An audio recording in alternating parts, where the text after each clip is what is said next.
Friends, বাহারি স্বাদের রান্নাঘরে ডিমের সর্ষে পোস্ত বা ডিম ভাপা। দারুণ স্বাদের এই ডিম ভাপা। প্রথমে 4টে ডিম আমি সেদ্ধ করে নেব। তারপর এর মধ্যে যে মশলাটা দেব, এই ভাপা করতে যে সাধারণত লাগে সর্ষে আর পোস্ত, এই সর্ষে পোস্ত দিয়ে ডিমটা আমি ভাপিয়ে নেব। প্রথমে আমি এটা মিক্সিং বোলে পেস্ট করে নেব। আর এর মধ্যে ফ্রেন্ডস অন্য কোনো মশলা দেবো না, না আদা পেঁয়াজ রসুন কিছুই দেবো না। এটা মিক্সিতে আমি সুন্দর করে পেস্ট করে নেব। আর যে 4টে ডিম আমি এখানে সেদ্ধ করে রেখেছিলাম, সেই 4টে ডিম ছুরির সাহায্যে সুন্দর করে সমান মাপে কেটে নেব।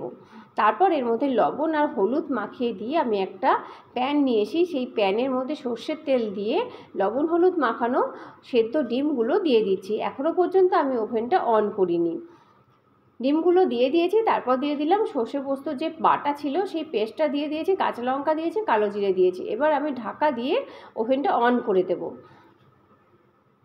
এরকম আমি ঢাকাটা খুলে নিয়েছি। এবার আমি সমস্ত ডিমগুলো আরেকবার, একটা পাশ হয়ে এসছে আর একটা পাশ উল্টিয়ে দেব।